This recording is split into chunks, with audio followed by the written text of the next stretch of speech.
अररिया की अगर बात की जाए सर, तो सबसे पहली बात ये है कि ये जिला कनेक्टिविटी के माध्यम में सबसे पीछे था।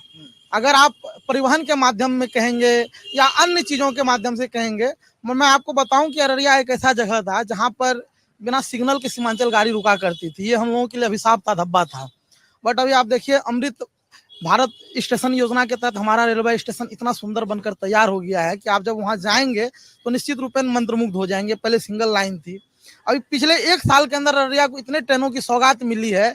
अभी आप देखिए कि अररिया से गलगलिया रेल लाइन, साथ ही साथ जब आप ये बताएंगे तो कई लोग हो सकता है बोलेंगे कि सब ये बता रहे हैं 1-1.5 साल में मिला है, तो चुनाव पास आने वाला था इसलिए काम हुआ है क्या? नहीं, ये 1-1.5 साल में फाइनल हो चुका है इनकी। अब मान के चलिए, अब रेलवे पट्टी तो 1 साल में बिछ करके तैयार नहीं हो जाएगी, उनके लिए तो बहुत पहले से काम चल रही होगी, तो वो अलग नजरिया है। मगर मैं आपको बतला रहा हूँ कि हम लोग काम बहुत हुआ है।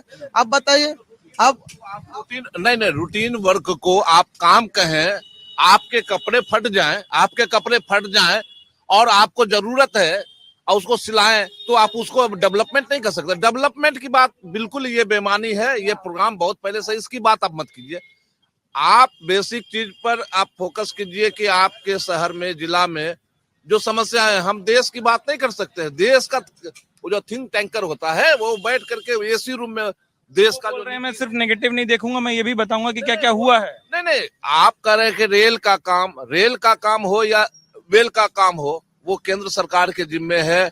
वो उतनी बड़ी बात हमारे हम जैसे विधानसभा के चुनाव में जब लोकसभा में आएंगे हम लोग 29 में आपसे बात करें तो अब भी आऊंगा। मैं तो बस ये बता रहा, आप जिस मुद्दे पे बात करें, अभी आप समझ रहे हैं, अररिया ही समझना है। अभी आप अगर 1 साल पहले यहाँ आते तो हम लोगों के ही द्वारा बताया जाता कि ये अररिया रेलवे स्टेशन जाने वाली रोड अभिशाप बन के बनी हुई थी हम लोगों के लिए, कि आपके रेल स्टेशन तक पहुंचने की कनेक्टिविटी नहीं है। अभी भी नहीं है, बन चुकी है वो। ये मैं तथ्य के साथ कर रहा हूँ, अभी भी है। आप नवरत्न चौक से चले जाएं आप तेरापंथ भवन तक, जो हाईवे तक आप, वही हालत है। आज भी मांग उठ रही है, आज भी बनने की बात हो रही है। आप इस बात को इनकार नहीं कर सकते हैं। नहीं, बिल्कुल। आप पहली बात मेरे, हाँ, एक बार आनंद जी को सुन लेते हैं, फिर मैं मेरी मुकम्मल। हाँ, मैं बिल्कुल, वो ये बोल रहे हैं कि गलत ना बोलिए। मैं, हाँ, नहीं, मैं आपको ये बता रहा हूँ, बस वही कह रहा हूँ। अगर इस बात से, अब देखिए होता क्या है ना कि अगर हम समस्या देखेंगे तो समस्या बिल्कुल नहीं आपको नजर आएंगी। हर एक चीज में समस्या है। मगर क्या आप हमारे महोदय इस बात से डिनाई करेंगे? अगर आप वहां नवरत्न चौक से तेरापंथ भवन की बात कर रहे हैं, तो जैसे हम लोग NH57 से उतरते थे रेलवे स्टेशन मुख्य मार्ग जाने के लिए, उसके लिए कितना अनशन, कितना धरना प्रदर्शन हमारे शहर में होता था। ये समझाइए। मगर वो मुकम्मल हमें, हाँ, हमने कहा आपकी बात अच्छी है कि बना, और वो बना कि आधा अधूरा बना, लेकिन उसके लिए नहीं, आधा अधूरा बना। मैं कह रहा हूँ आधे अधूरे बात को वो मुकम्मल कर रहे हैं।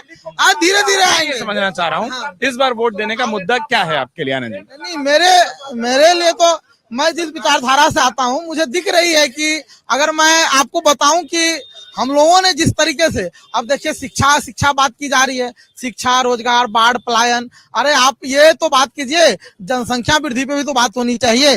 अब इस लेकर के भी कि अररिया का जनसंख्या किस तीव्र गति से बढ़ रहा है, उसके लिए भी अब हम लोगों को क्या है कि शिक्षा का अधिकार को यहाँ पर मौलिक अधिकार कर दिया गया। हमारे देश में 6 से 14 वर्ष के बच्चों को निःशुल्क और अनिवार्य शिक्षा, दोनों निःशुल्क और अनिवार्य शिक्षा की व्यवस्था की गई है।